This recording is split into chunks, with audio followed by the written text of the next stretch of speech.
So welcome back to the Sawmill, friends. We're up here in the shop today. We're going to start a project that we will not finish though until tomorrow. It's about 5 o'clock and I've been pretty busy down at the house this morning doing some stuff, and I'm just now getting up here. And since I'm videoing this whole process, that adds about 3 or 4 hours to it also by moving these cameras around.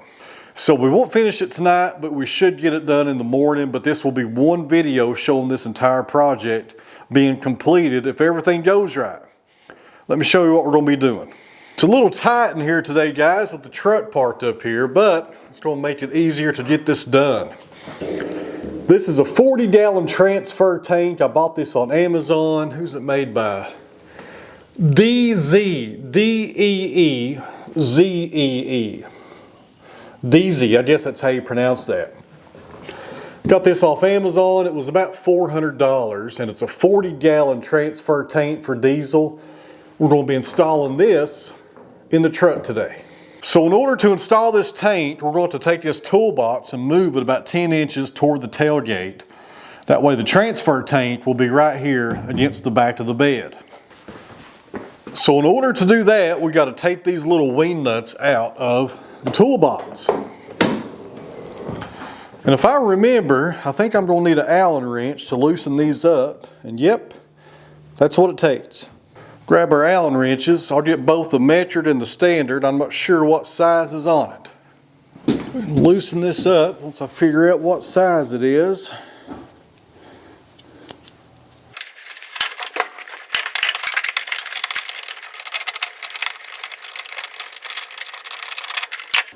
So for those of you that might be interested, this is all that holds a toolbox to most truck beds. That little clamp right there goes under your bed rail. This goes into the toolbox, and when it tightens that down, it tightens the toolbox to the rail.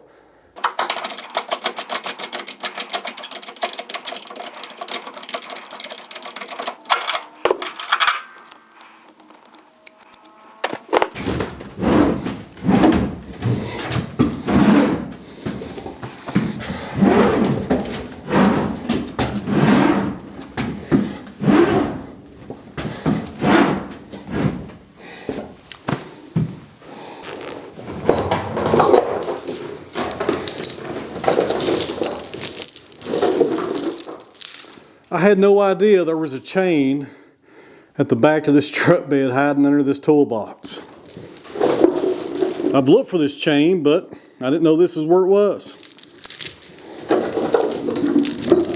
If I can get in here without killing myself, I'll try to sweep out some of this trash.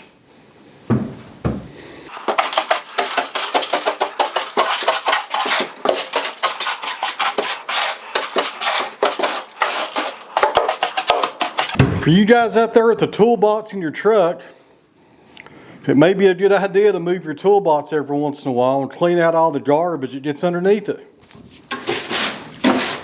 These bed rails are kind of nasty. Might as well clean these up too. I've thought a few times about putting a flatbed on this truck, but they are so expensive. I priced them a few months ago. And a decent flatbed for this truck was like $4,000 installed. And that ain't counting any toolboxes that go underneath it or anything like that. That's just for the flatbed. That just seems kind of high. I just can't bring myself to do it.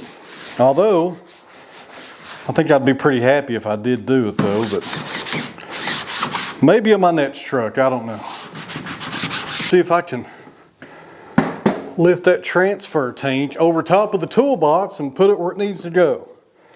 I think it weighs about 100 pounds. Yep, it's pretty heavy. All right.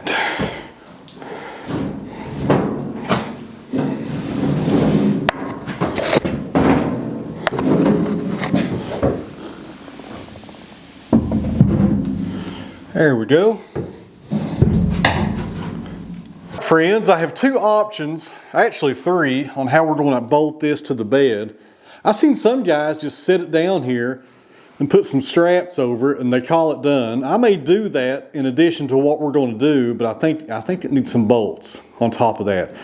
I don't feel comfortable with just putting straps on this and calling it done. It could fly out of here. So we got two brackets right here on this side of the tank, and that will bolt it to the back of the bed. And that's what we're going to do. You can also bolt it to the bottom of the bed. But I looked under there, guys, and there's so many different lines going underneath this bed. I'm not sure if I can get away with drilling a hole and not hitting one, to be honest with you. So we're going to bolt it right here to the back. So I got that side over there already bolted down. I got my extension here on my drill. We'll go ahead and put a hole on this side and bolt it in. And that should be all we need to secure this to the bed. I think I will put a ratchet strap though on the very bottom of it, just as extra insurance.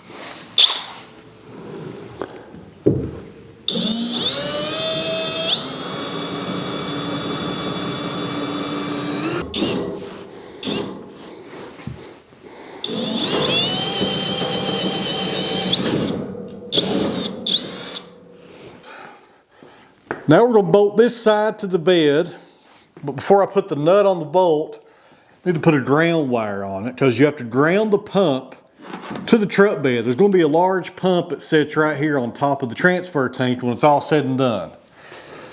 That probably won't go on though until tomorrow because it's getting late and I need Teflon tape to install this. And more importantly, I need automotive Teflon tape, which the kit did not come with. That's a shocker. It didn't come with everything you need. So it looks like I'll be going to Napa in the morning to get the proper tape. And for those of you that are interested, I got my voltmeter off camera and I checked the truck bed and it is grounded. So we're good as far as grounding this pump to the truck bed. You want to make sure everything's grounded. We're going to ground how should I put this? So if you're going to ground a pump or any kind of motor to something, make sure that what you're grounding it to is grounded. Get your voltmeter and check resistance and make sure it's grounded. Because just because it's metal doesn't mean it's grounded. I wasn't sure if this truck bed was grounded or not, and it is, thank goodness. If it wasn't grounded, I'd have to run this down to the frame somewhere and ground it there.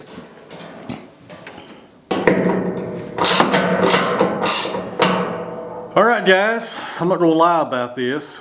It took me about 30 minutes using a magnet to finally get the nut on this bolt back here. I hope I never have to take this tank off. I'll be hurting. It'll take me forever to get it off. All right, guys, I think I'm done for the night.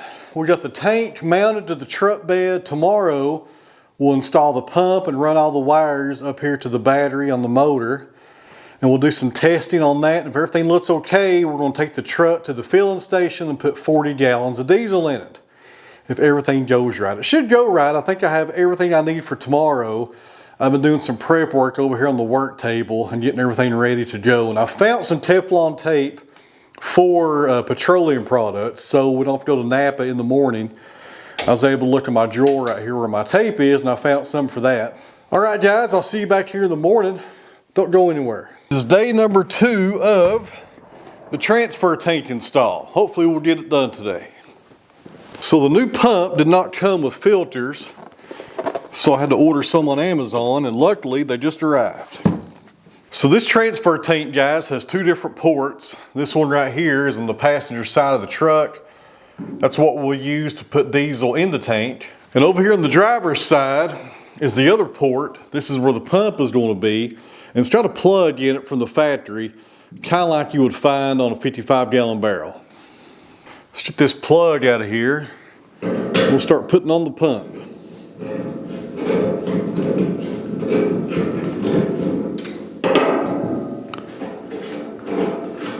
All right, guys, right here's the pump. It's 16 gallons per minute. I got to take this bottom piece off in order to thread it on top of the transfer tank. So let me get this taken apart and then we'll take a closer look at how we're going to put it together.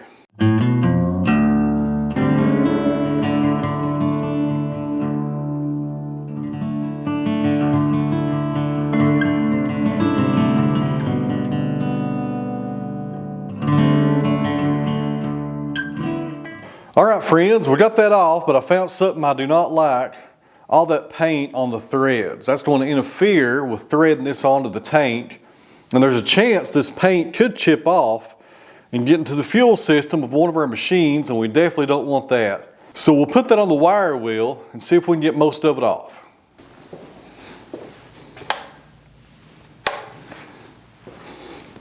And it helps if I'd plug it up.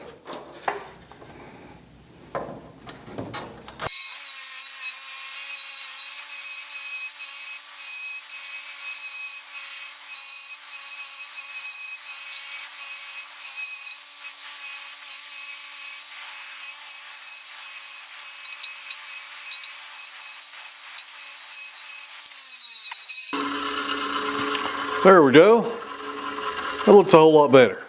All right, guys, some of you probably know how this works, but there's a lot of people out there that probably don't. So, real quick, this right here goes down into the tank, and it's adjustable for different size tanks right there. So you push it down and let it bottom out. That way there's no diesel on the bottom that gets left over every time. You push it down,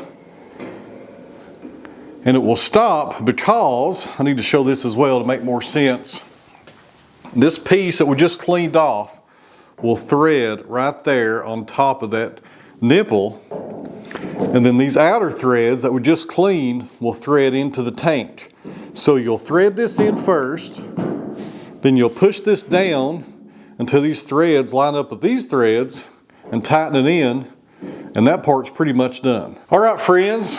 First problem of the day, this is way too long. Even when you collapse it at its smallest position right there, this sticks up way above the port on the tank, and therefore you can't thread this part into the tank.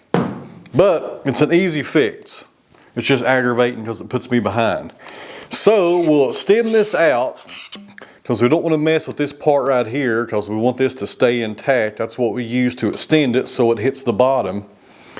We'll take off about maybe 2 inches off the bottom right here with a bandsaw. And then we're going to try to do what they did right there on the end. As you can see, it's got these little grooves cut on the side for the fuel to go up in here. We'll try to do that the best we can on the new edge. Not a real big deal, but it will put me behind about an hour. And I know this doesn't seem like an hour job, but since I video everything, got to move these cameras around, etc., a 15-minute job turns into an hour easily. This right here shouldn't take but about 15 minutes, but it'll take us longer than that because you guys are coming along with me for the ride. That's aggravating, but worse things could happen, I guess.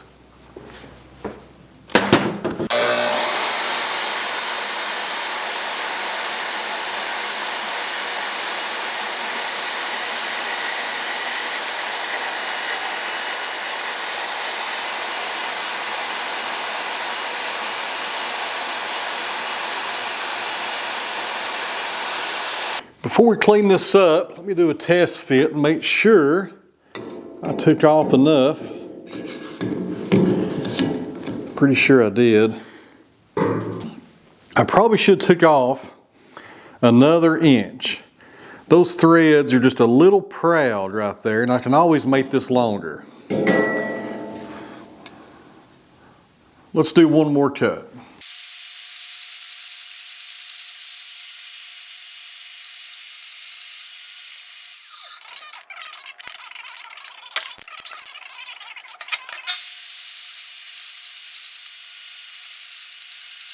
All right, friends, not too bad. There's the factory end right there.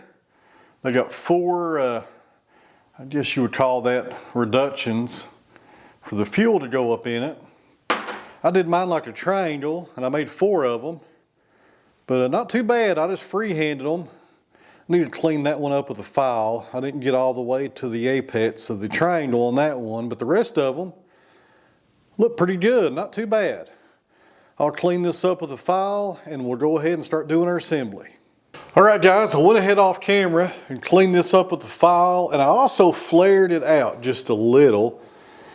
The one on the factory was kind of bent out a little, so I put it in my vise and made it look a little bit better. So that's not too bad. I think that'll work just fine for the pump. We should be good to go here.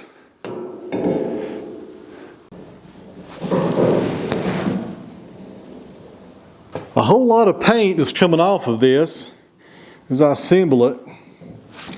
Probably have to come back at some point and repaint this so it doesn't rust on us.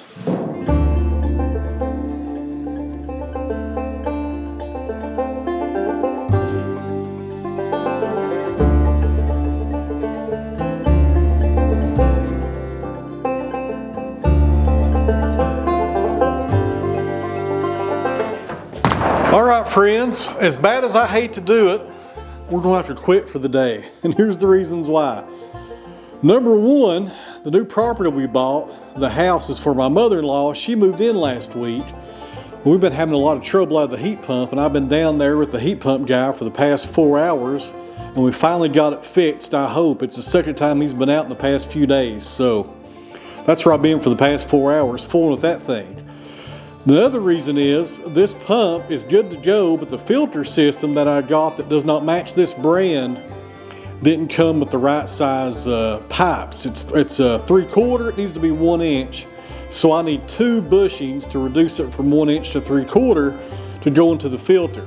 Now if I wanted to, guys, I could go ahead and assemble this, but I wouldn't have a filter. And I don't want the diesel going into my machines with the diesel we have nowadays and all the junk you find in it. I like to have a filter. That's pretty cheap insurance right there. So I'm going to come out here tomorrow and finish this up because Napa is closed. It's already 6 o'clock and there's no other place I know of right now I could go after hours and get 2 bushings that I need to finish this. In the next video, which will be tomorrow, we will finish this finally. 3 days I've worked on this. That will be 3 days come tomorrow. But the heat pump really put me behind. If it wasn't for that heat pump going down today and spending 4 hours down there with the repair guy, I would have got this done. I could have found that problem a few hours ago about the pipes being the wrong size. I'd have went to Napa, been good to go.